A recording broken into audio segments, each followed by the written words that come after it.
Maintenant, utilisation de la formulation même si. Donc, évidemment, on la voyait dans la technique de libération émotionnelle, mais ça s'utilise aussi dans des déclarations. On pourrait dire, même si je réalise que je ne suis pas parfait ou parfaite, je me donne la permission de m'aimer. Et donc, alors, c'est même si.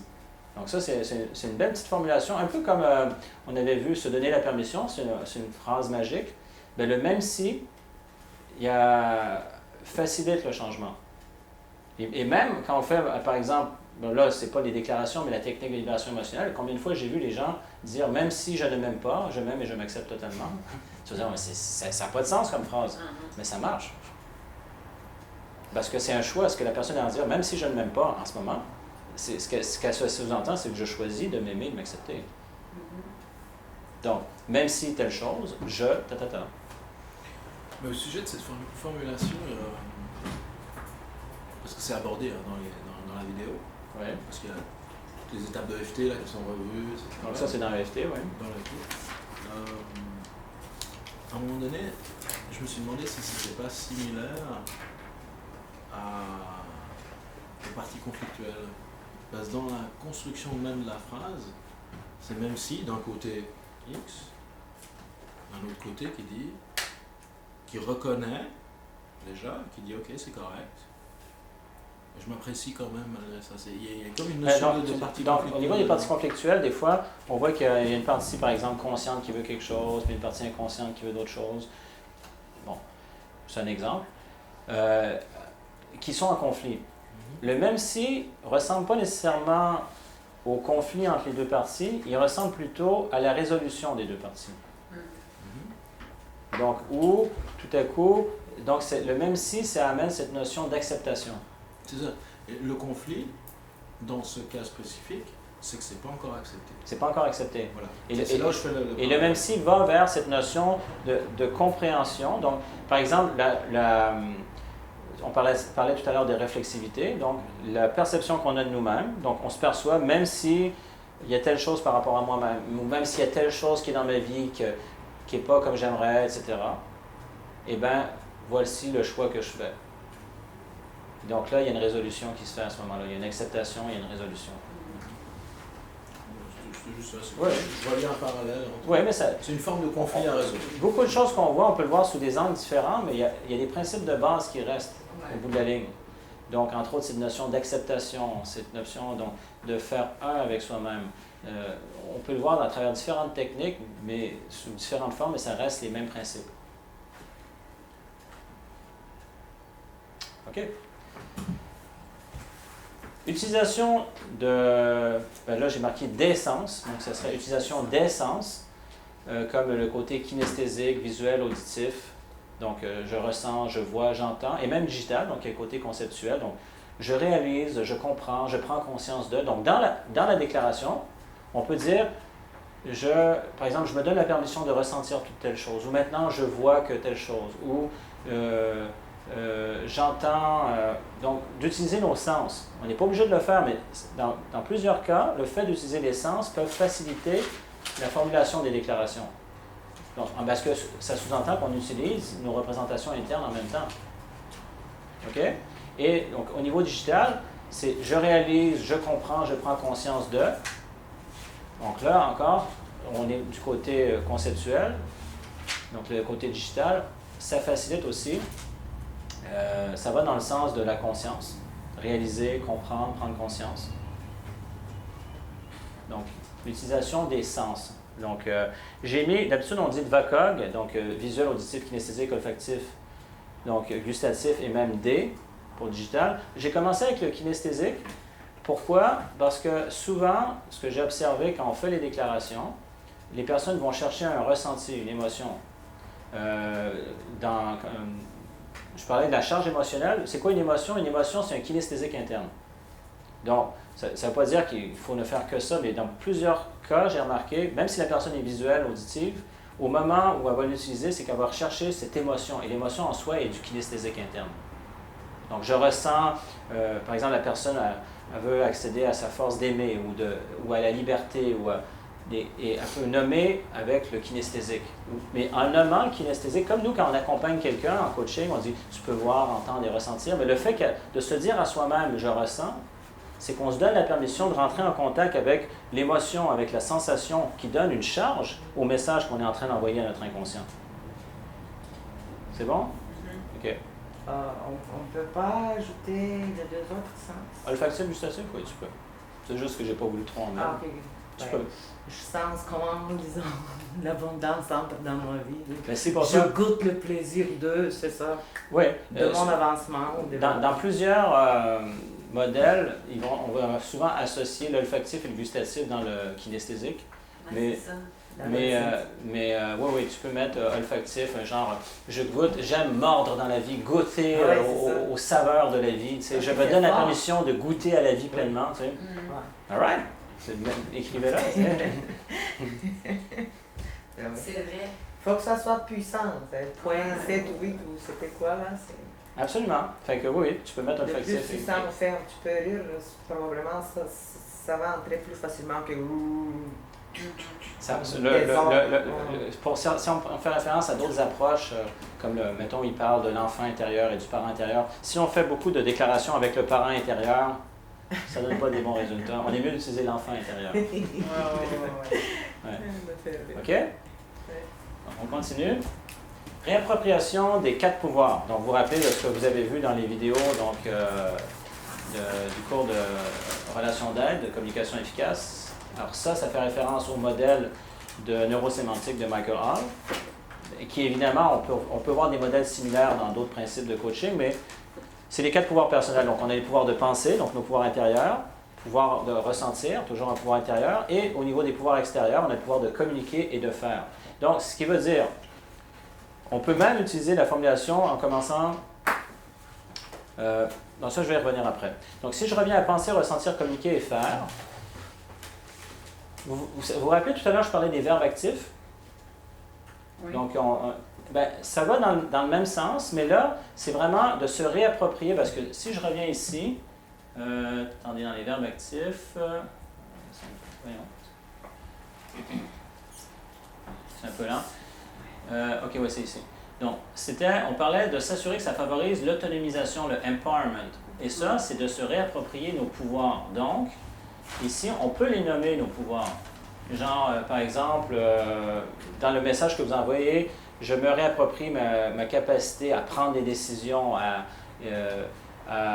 vivre mes émotions, à m'exprimer librement, à agir avec confiance. Donc là, vous nommez la réappropriation de vos pouvoirs. Donc, c'est ce que vous êtes en... Donc, ça veut dire que vous facilitez votre autonomisation, donc en anglais, le empowerment.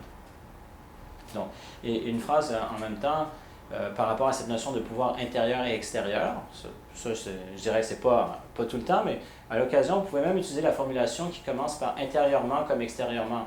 Je prends un exemple, beaucoup d'auteurs vont parler, mettons, qui travaillent au niveau de la richesse, mettons, pour le développement de l'abondance, de la richesse, vont dire que ça commence d'intérieur.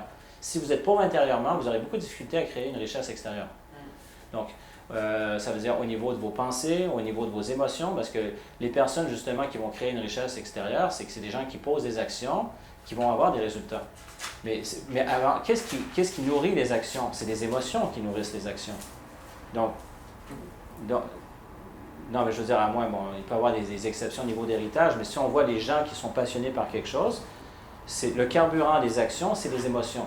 Donc, il y a des gens qui ont des stratégies, qui ont des émotions, donc c'est de réaliser, je prends à titre d'exemple, mais ce qu'il y a intérieurement va pouvoir s'exprimer extérieurement. Là, je prends l'exemple de richesse, mais c'est la même chose au niveau de la santé. Si on a des pensées où on crée, par exemple, de la peur en nous-mêmes, on va cultiver de la maladie. De la peur ou du ressentiment ou de la colère, on crée de la maladie. Oui? Comment on explique juste la richesse, une petite tâche là? Comment on explique la richesse des gens qui sont méchants, qui sont dans la drogue, qui tuent les gens et ils sont très riches? Donc, ces ils gens-là... posent des bonnes actions, oui, sauf que ils savent ce qu'ils veulent, oui, sauf que c'est tellement dans le négatif. c'est comme un petit peu contradictoire avec la richesse et le pouvoir Premièrement, intérieur. une des questions qu'on peut se poser, quelle est la valeur ajoutée que ces gens créent? Quelle est la valeur ajoutée que ces gens créent? Ils ne créent pas de valeur. C'est des parasites. Mais par contre, ils sont riches. La richesse, Mais on ne peut pas la relier tout de suite avec pouvoir ouais, intérieur. mais évidemment, je veux dire, c'est comme dire, par exemple, La richesse On- extérieure. Pourquoi les gens Ouais. La richesse intérieure. Ils ont maintenant le négatif. oui, mais Oui, c'est Mais ils ça. n'ont pas intérieur. Ouais. non, mais je vais vous donner un exemple. On pourrait parler de pouvoir. En ce moment, nous, en coaching, on utilise entre autres des modèles de langage qui sont donc le métamodèle, le modèle de Milton, qui sont des outils de communication qui créent un pouvoir. Donc, on appelle ça le langage d'influence, qui peut être utilisé pour influencer, donc avec intégrité, ou manipuler. Donc, ça dépend de l'intention qui est en arrière. Mais les mêmes outils du métamodèle et du modèle de Milton peuvent être utilisés pour aider les gens à s'épanouir ou pour manipuler les gens. Et c'est pour ça que des approches comme la PNL ou l'hypnose ont déjà eu mauvaise presse aux États-Unis ou en France, parce que des gens dans le domaine de la vente l'utilisaient à mauvais escient pour faire des ventes rapides, donc qui n'étaient pas éthiques. Mais évidemment, souvent, moi, quand je donne des formations en vente et je le précadre, vous pouvez faire des coups d'argent rapides et c'est stupide. Si vous voulez développer une belle clientèle à long terme, vous voulez aider les gens justement à combler leurs besoins sainement, parce que les gens vont vous référer d'autres personnes. Ça, c'est intelligent. Donc, que ce soit la drogue, puis même on pourrait parler de plein d'autres exemples au niveau de la richesse. On pourrait mettre en question Wall Street. Il y a plein de choses. Quelle est la valeur ajoutée de Wall Street? Je veux dire, on peut en parler longtemps de ça. Juste nos mères, là. Hein? Juste nos mères, là. Qu'est-ce qui intéresse? Ben, les mères. Ouais, au niveau municipal, donc dans la... Parce qu'on s'est fait, je dirais pas le mot, là, Ouais, avoir. organisé, ouais. Où il y a On s'est des fait mecs qui organiser. a du mènerie, là. Mais donc, On changera pas le monde. donc là, on touche à une thématique, mais évidemment, on peut trouver une exception. Moi, ce que je parlais, c'est si on a une richesse intérieure, mais encore là, c'est drôle parce que ces personnes-là qui utilisent la drogue, machin et tout, ils ont une motivation, donc ils ont une force, ils vont poser des actions, mais qui sont malsaines. Ils ont des stratégies pour passer à côté du système ou corrompre le système, savoir à qui corrompre. Donc, il y a toute une intelligence, des stratégies, mais qui sont à mauvais escient. Ils s'organisent. Évidemment, ils vont prendre un risque à pouvoir être emprisonnés, etc. Là, on rentre dans une autre discussion. Moi, tout simplement, ce que je voulais dire, c'est qu'une personne qui veut créer quelque chose, si la personne, elle ne croit pas en elle, qu'elle n'a aucune force intérieure, qu'elle croit à l'échec, elle va pouvoir difficilement réussir dans quelque domaine que ce soit. Donc déjà, une richesse intérieure, c'est croire à l'apprentissage, croire en soi, avoir une confiance. Donc, et cette richesse intérieure va pouvoir se matérialiser à travers des paroles, des actions qui vont donner des résultats. C'est dans ce sens-là que je voulais l'entendre. C'est bon? OK. Ah, on touche à quelque chose de sensible, effectivement. Ouais. Non, non, mais je suis d'accord. Je pense que c'est pas règle d'or. On peut pas dire que c'est règle d'or. À l'intérieur, tu es bon, tu as des bonnes intentions, tu crois et tout à coup égale richesse. Parce qu'il y en a tout au contraire des gens qui sont. Il y en a une volonté, mais. Il y a beaucoup. Il y a une différence. Il y a des gens qui ont des bonnes intentions, qui ont plein de bonnes idées, qui ne croient pas en eux, qui ne posent pas les actions et ça reste des rêves. Donc, ils ont des idées qui sont abstraites. Et c'est souvent ce qu'on voit. Donc, on peut, alors je ne sais pas comment on dit en France, mais ici au Québec, on dit on peut faire du pelletage de nuages. Donc, on a des idées abstraites qui flottent. Mais si on veut justement que ces idées, par exemple, deviennent quelque chose de concret, de matérialisé, c'est à travers les émotions qu'on a, comme par exemple la passion, une conviction, on croit à quelque chose. Donc, à travers l'émotion, ça va se traduire à travers des actions, à travers des communications, et là, ça va donner des résultats. Sinon, on peut en parler, puis on peut y penser pendant des années, puis ça ne donnera jamais rien. Donc, c'est dans ce sens-là qu'on parle de richesse intérieure. On va avoir des plans sur la comète. Pardon? On va avoir des plans sur la comète. Des plans sur la comète. Ça, c'est comme pelleter les nuages, c'est ça? OK. Parfait. Donc, on va au dernier? Oui. Et après, on prendra une pause. Oui. Donc, 12e point, le sens de propriété légitime. C'est à moi. Ouais, donc c'est à moi. Et comme les enfants, à moi. Donc on pourrait dire, oui, mais c'est égoïste. C'est une étape normale. Et combien de fois j'ai vu des gens, que ce soit en coaching ou même dans mes étudiants, on leur a appris à être généreux, généreuse, à s'oublier, que les autres sont plus importants, etc. Et ils ont oublié, finalement, qu'il y a des choses qui leur appartiennent. Par exemple, combien de gens ont appris à se crever au travail, à performer pour faire plaisir aux autres, quitte à ce que leur santé y passe? C'est dangereux, ça. Alors, c'est parce qu'ils ont oublié que leur santé a une valeur.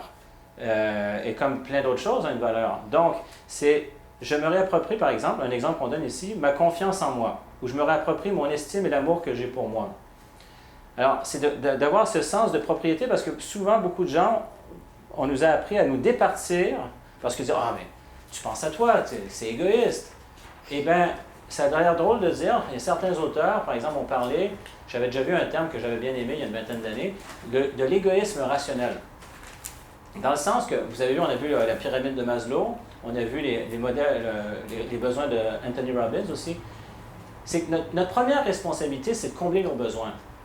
Si, par exemple, on ne s'occupe pas de notre santé, qui va s'en occuper à notre place? Personne. Personne. Donc, c'est notre responsabilité. Donc, si on prend donc au niveau des besoins physiologiques, des besoins de sécurité, des besoins d'appartenance ou même de confiance, d'estime de soi ou d'actualisation, c'est notre responsabilité, c'est à nous d'y répondre. Donc, si on ne s'en occupe pas, l'inconscient peut y répondre de manière toxique. Alors, c'est en pleine conscience, justement, de réaliser que c'est des besoins et que là, on peut faire des choix qui sont sains, où on répond à nos besoins sainement. Donc, c'est-à-dire, si on est épanoui, on est donc d'autant plus présent à nous-mêmes et disponible aux autres.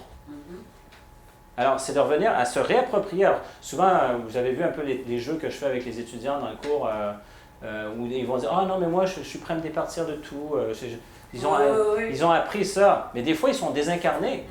Et des fois, il y en a qui s'oublient, ils vont être dans des relations de dépendance, ils vont oublier leur santé.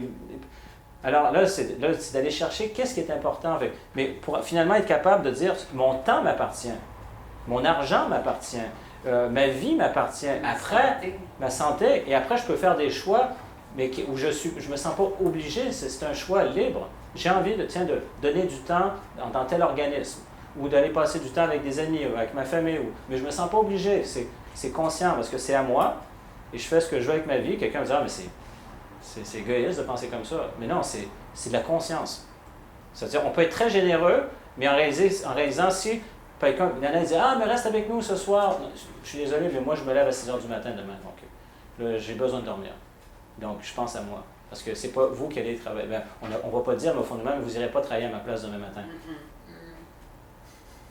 Voilà. Donc, c'est d'avoir ce sens de propriété. Ça, on va revenir sur cet exercice-là, mais à travers certaines phrases, ça peut être bon, justement, de se réapproprier. Par exemple, là, j'ai mis le terme réapproprier, on pourrait utiliser d'autres verbes, mais je me réapproprie ma confiance en moi, je me réapproprie mon estime et l'amour que j'ai pour moi.